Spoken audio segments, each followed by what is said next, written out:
merci à tous. Le premier truc que je voudrais dire, c'est merci aux morts, ça ne sert à rien parce qu'ils ne sont pas là. Mais d'abord, Augustin Gérard, parce que l'esprit d'Augustin, l'esprit de recherche d'Augustin qui est extrêmement dynamique et surtout militant, c'est un militant de la recherche qui m'a accompagné, qui m'a toujours, ça fait partie des gens qui vous poussent qui vous donnent envie de travailler. Et voilà, donc je suis vachement émue parce que Augustin, c'est mon ami de travail quotidien, avec qui j'ai bu quelques coups, fumé pas mal de cigarettes, et beaucoup parlé. Tout de suite, c'était toujours sur un plan, on parlait toujours de ce qu'on faisait, comment on travaillait, c'est pas de mondanité, pas la peine, on rentre dans le sujet tout de suite.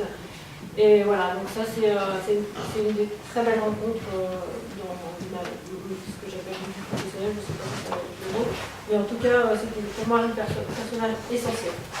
Et pas seulement dans la démarche intellectuelle, mais aussi pour la certitude que j'ai qu'on fait aussi du bon travail dans l'affection, dans l'accompagnement amical. Et un des problèmes de l'université peut-être actuellement, c'est que cette affection et cet accompagnement amical, il est un petit peu en berne. Voilà. Et du coup, ça rend l'envie de travailler particulièrement difficile à garder. Donc je vais rester un peu sur un plan comme ça, subjectif, affectif, ce qui est pas normalement dans les règles de l'art, mais je vais lire un petit peu là parce que c'est plus facile pour moi aujourd'hui. Nonobstant les règles qui s'imposent à toute recherche, de précaution méthodologique, de précision historique, de rigueur terminologique, de prétention ou de présentation formelle, je ne sais pas s'il faut choisir, je dois vous dire que la politique musicale de Maurice Fleuret, pas de Maurice Fleuret, de Marcel Landowski, c'est pas seulement un objet de recherche, c'est mon histoire. Je pense que je suis de plus en plus convaincue, avec les années qui passent, que les recherches qu'on fait ont un rapport avec soi. C'est rare d'en parler comme ça, c'est un rapport avec soi qui est un rapport de création. Pas seulement un rapport de réflexion intime, etc. Et ici au CFEDEM, c'est d'autant plus évident qu'on travaille avec des artistes et musiciens à construire une recherche qui soit remplie des résonances esthétiques, sociales, culturelles et investie dans ce que Bachelard, en ce moment il y a la mode ici, donc j'en parle d'autant plus volontiers, Bachelard appelle l'imaginaire en mouvement. Pas de recherche sans imaginaire en mouvement. Donc les recherches pour moi, elles sont en rapport avec la vie qu'on a, avec la vie qu'on vit, avec la vie qu'on invente et qu'on entend, avec la vie autour. Et c'est ce qui m'intéresse, c'est ce qui m'intéressait aussi dans cette recherche sur Landowski, c'est la vie créative, cet rapport avec l'imaginaire en mouvement. Alors parfois, bien sûr, les chercheurs sont obligés de travailler sur des sujets où ils ne sont pas vraiment tout à fait l'imaginaire en mouvement, il y a des questions, des problèmes de terrain, voilà, des obligations, surtout à l'université, on répond à des appels d'offres, on n'est pas forcément directement concerné, mais les chercheurs, ils cherchent toujours quand même à créer un rapport personnel avec ce sur quoi ils travaillent, parce que sinon c'est vraiment pas du tout amusant. Donc on va toujours chercher ça, parce qu'il faut du sens, on a besoin de sens.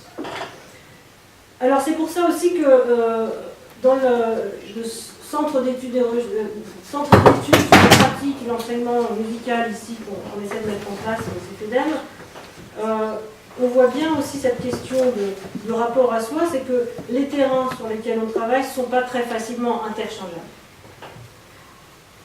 Par exemple, le terrain de recherche ethnologique des pratiques musicales à Dieulefit. Bon, là, il y a fort à parier que le chercheur, la chercheuse, la chercheure qui s'engage sur le terrain Dieulefit a un rapport affectif, personnel, poétique peut-être avec ce terrain. Par exemple, celui qui s'intéresse à la topographie sociale et musicale d'un territoire urbain, par exemple la Guillotière, s'intéresse à la Guillotière. Qu'est-ce qui se passe musicalement sur ce terrain social et musical urbain de la Guillotière? Cette personne-là a probablement un rapport personnel, affectif, fort, investi sur ce terrain. En tout cas, j'aime le penser parce que ça va peut-être aussi nous apporter un peu d'éléments de perception. De perception. La recherche aussi, pour moi, c'est lié aussi à la perception tendue vers l'extérieur. Alors, je vais vous donner d'autres exemples. Il y a beaucoup de recherches ici, mais par exemple, quelqu'un qui travaille sur les pratiques ordinaires de la musique, il ne va pas choisir non plus son terrain par hasard, mais peut-être qu'il a une pratique ordinaire de la musique et qu'il a une perception, une histoire personnelle qui s'intéresse à cet ensemble de dispositions ordinaires, quotidiennes et très universelles de la pratique musicale. Donc je pense que pour travailler sur la recherche, alors je peux citer aussi les travaux de Jacques, notre chef directeur, qui travaille sur la formation musicale supérieure, la recherche en premier cycle de la formation musicale supérieure. Bon, je pense qu'il n'a pas choisi ce sujet complètement par hasard, il doit avoir aussi son propre imaginaire en mouvement sur des questions comme ça. Et ça nous ouvre la possibilité de penser que les recherches sont utiles, bien sûr, on aime à le penser en tout cas, soit utiles pour penser à l'extérieur de soi-même, mais c'est aussi peut-être aussi pour mettre en route une machine autour de soi qui fabrique une dynamique positive. Alors je vais prendre un idéal type. Imaginons par exemple que quelqu'un au CFNL il lançait une recherche sur l'impact de l'introduction par exemple des fromages de Hollande. Le Leerlander, le Gouda vieux affiné 52 semaines, bon, des choses comme ça. Et qui s'intéresse au rapport entre la mimolette, le Leerlander, le Gouda avec les pratiques musicales et leur transmission. Eh bien, il y a fort à parier que cette personne a un rapport extrêmement fort avec le fromage de Hollande, avec la Hollande ou avec le fromage. Voilà, donc ça c'est pour dire que c'est aussi un peu à la limite, donc à la limite, on comprend qu'il se passe quelque chose de sérieux entre soi et les engagements intellectuels qu'on peut avoir. Et j'en viens à cette idée que finalement nous sommes en rapport avec les choses que nous faisons, enfin, c'est préférable, c'est plus agréable à vivre aussi, et que ce rapport, c'est là le point de départ de ce que Bergson appelait l'intuition créatrice, et qui est à mon avis le point commun entre la recherche et la création artistique. Et ça c'est quelque chose qui est important, c'est qu'il y a un point commun, alors j'ai cherché un petit peu l'intuition créatrice, et le point commun entre la recherche et la création, par l'intuition créatrice, c'est la recherche et la création. Pas de création sans recherche, pas de recherche sans création. Autrement dit, c'est l'imaginaire unique. Donc voilà, alors c'était pour simplement justifier de manière très, je sais pas, fromagère, mon approche de ce que je vais vous dire sur mon histoire avec Marcel Rossi, qui est très, très personnelle aussi.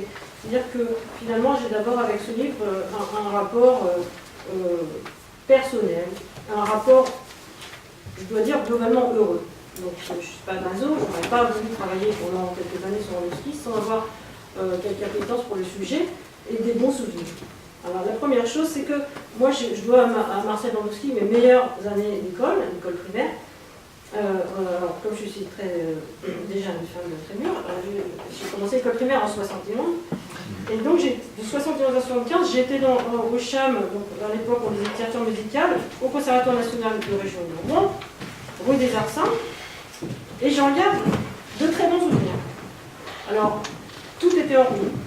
Les pianos, les accordés, les touches avaient sauté, les locaux étaient vraiment impossibles à choper, il y avait des piles de chaises à la place des tabourets de piano. Tout était vieux, même certains fois, mais tout était nouveau. Parce que c'était en train de se faire. C'était dans du vieux, mais le neuf était en train de se faire, et ça se sentait. C'est-à-dire que la rénovation du conservatoire de Rouen était portée par ce que j'appelle dans le livre la dynamique du plan de 10 ans, et que cette dynamique du plan de 10 ans, on la sentait, les enfants la sentaient. C'était une politique donc, qui classait progressivement les écoles de musique, suivant les critères de taille et de qualité définis par l'État, mais dans lesquels on sentait aussi un enthousiasme de la part des musiciens, des enseignants, qui sentaient qu'ils intéressaient les gens, ils intéressaient les parents d'élèves, les élèves, ils intéressaient l'État, ils intéressaient les responsables élus, tout le monde était intéressé par ce qui se passait. Donc il y avait à ce moment-là aussi une dynamique autour de ces conservatoires qui étaient un peu bric et broc. Alors souvent, là c'était vraiment limite, hein, des fois on ne pouvait pas rentrer dans certaines classes. Mais il y avait une ambiance comme ça, et une ambiance pour les gamins, c'était quand même assez chouette. Alors il y avait cet esprit-là au CNR, et puis il y avait aussi, pour moi, un intérêt pour Landowski parce que c'est aussi un rapport musical qui s'installe. Alors dans la petite enfance, c'est vrai, c'est important les choses qui s'installent. Mais je ne peux pas dire que ce rapport musical soit entièrement porté par mes professeurs. Donc, particulièrement pas par les professeurs de piano que j'ai eus, mais ça a été très bien porté par les instituteurs qui s'occupaient des charmes, qui faisaient cours le matin. Et puis eux, ils aimaient bien faire comme ça. Ils aimaient bien avoir des élèves, des artistes, des petits artistes là comme ça, qui faisaient leurs cours le matin, des instituteurs très engagés. Alors je me souviens d'un en particulier que mon frère Justin qui est là a eu aussi, en blouse verte, les stylos à billes rangés dans la poche, là comme un boucher un peu, républicain, communiste, voilà, mais vraiment l'instit de base, et absolument investi, passionné d'école de musique. Donc, ça c'est un truc aussi important pour moi que le fait qu'on entendait de la musique à tous les étages. Alors c'était la musique tonale, mais avec les mélanges, ça faisait de la musique atonale aussi. Et puis alors de la musique très bien terminée pour les examens, etc. Et puis des ébauches partout. Donc la musique en ébauche comme ça, c'est bon pour muscler l'oreille. Donc voilà, il y avait des choses très intéressantes. Et puis, bon, alors par contre, pour le piano, c'est un peu une catastrophe. Donc j'ai des très bons professeurs de piano, mais beaucoup trop. C'est-à-dire qu'ils changeaient tous les mois, donc il fallait reprendre à zéro sa technique. Donc j'avais une discipline des doigts, des techniques du poignet, tout ça. Et ça m'a décidé vraiment, et je remercie Marcel Landowski, à ne jamais devenir pianiste et surtout pas travailler mon piano. Du coup, j'ai très bien réussi dans le non-pianiste, et je joue assez joyeusement du piano et aussi de l'harmonica. Donc, grâce à Marcel Landowski, je ne suis pas devenue pianiste. Mais par contre, je pense que l'ensemble de ce qu'on a dans la tête quand on est dans la musique et qu'on apprend la musique, et peut-être que c'est les enseignants le sentent ici qui donnent des cours, ça crée aussi des approches musicales sur d'autres domaines. Et je peux dire que si je n'avais pas trouvé, grâce à Didier Renard aussi qui m'a poussé un peu dans cette voie-là pour ma thèse, un mode d'approche de la science politique qui passe par la musique, bizarrement, je ne sais pas si j'aurais continué dans cette discipline quand même assez austère. Voilà, donc par la musique, on peut faire d'autres choses. Et par les idées musicales, c'est pas seulement par la sensibilité, parce que Landowski, par exemple, il parlait beaucoup de sensibilité musicale, plus qu'il y avait un peu la musique intelligente qui était pénible, et puis il y a une musique du sentiment qui était vraiment bien. Bon, ça c'était un peu son idée. Moi j'ai plutôt l'idée que dans la musique, il y a beaucoup d'idées, et il y a beaucoup de concepts. Et que ces concepts-là, ils servent dans d'autres domaines. Et ils sont utiles pour faire marcher sa tête. Et voilà, donc ça c'est un plan super important pour moi. Voilà, donc ça c'est, disons, mon rapport personnel d'enfance, etc. J'en parle parce que j'aime bien parler de moi. Mais après, je peux dire quand même qu'il y a un autre plan qui, vous avez parlé, donc je ne vais pas revenir longtemps là-dessus, mais c'est vrai que travailler sur Marcel Landowski, j'y ai pensé effectivement dès que j'ai engagé le travail sur Maurice Fleuret, parce que simplement dans les archives Fleuret, il nous manquait Landowski tout le temps. Il faisait référence tout le temps aux travaux de Landowski et on n'avait pas les sources. Alors on était obligé un peu d'imaginer comment ça se passait. Et puis surtout ma thèse, elle s'est arrêtée en 1950. Alors la thèse de 1950, il y avait donc, le projet L'Hôpital, les deux projets pour l'enseignement musical qui avaient été rédigés, L'Hôpital et Vincourt. C'est des projets qui étaient formalisés, puis derrière il n'y avait rien. Et puis ces projets-là, je me disais, mais ça ressemble à la fois à ce qui a été inventé en 1792 pour la création du conservatoire, et puis les premiers projets de décentralisation musicale avant l'heure, révolutionnaire. Et puis ça ressemble aussi à ce qu'on a maintenant. Donc c'était vraiment important. Voilà, donc la dernière chose que je peux peut-être dire, j'ai des trucs à dire, mais c'est pas grave, c'est que c'est encore super personnel, mais c'est quand même. En fait, quand j'ai appelé quand j'ai mis un mail à Augustin Girard pour lui dire, lui faire une proposition un peu malicieuse, parce que je ne savais absolument pas ce que je lançais pour travailler sur Landowski, comme je savais qu'Augustin il aimait bien les idées pas finies comme ça, où on lance un truc, j'avais dit, ben voilà, pour moi, Landowski c'est quelqu'un qui invente une synthèse créatrice. Et j'avais tapé dans le mille, parce qu'il aimait bien cette expression de synthèse créatrice, qu'après on peut discuter, etc., mais qui permettait aussi de comprendre que, et ça, je défends maintenant cette conception de Marcel Landowski, c'est que c'est pas de la synthèse créatrice, c'est pas seulement un mot, une formule comme ça, c'est sa manière de faire du politique. C'est-à-dire qu'il fabrique une politique publique comme ça. Alors il faut imaginer que là, aujourd'hui, je pense que c'est quand même impossible de faire de la politique comme ça. C'est Monsieur Musique, il porte toute la musique, il carte, alors il ne fait pas de sociologie, mais il s'entoure de connaissances, tout ce qu'il peut savoir du terrain, il carte ce qui se passe, le soir il rédige, le lendemain ça passe à la machine, et le surlendemain c'est lancé. C'est-à-dire qu'il synthétise tout de suite. On voit très bien, au moment de la crise de 68, il n'est pas assez bête pour aller s'enfermer dans son bureau et attendre que ça passe. Excusez-moi pour garder mon bras, mais c'est vrai qu'il est sur le terrain et il se dit, oula, si je laisse passer ça, je suis trop bête, quoi. Il faut absolument que je comprenne ce qui se passe. Mais il ne met pas un mois à comprendre, il met 2 jours. C'est ça. Landowski, c'est ça. Il voit qu'il se passe quelque chose, il saisit. Après, on peut critiquer sa démarche, ce qu'il décide, mais en tout cas, il a compris que s'il laisse passer, qu'il n'est pas perceptif sur le moment présent, sa décision, elle arrivera trop tard. Et le plan de 10 ans, c'est ça. Son plan de 10 ans, en fait, il a commencé sans appeler ça un plan de 10 ans en 66, puisque en 66, il commence à remettre en compte toute sa politique sur les écoles de musique, les conservatoires. Mais dès 66, il sait à peu près comment il va procéder. Et surtout, il a une idée égalitaire. C'est un égalitariste, c'est un républicain, il veut que tout le monde est pareil. Et donc, s'il commence à aider un conservatoire à un endroit, il est obligé de dire aux autres, bientôt, c'est votre tour, ça va arriver, parce que c'est tout le monde pareil, c'est le principe. Il n'a pas fait ça, parce qu'il aurait fallu qu'il continue pendant 30 ans. Mais l'idée était là. Et voilà, donc c'est dans le plan de 10 ans, c'est aussi une synthèse.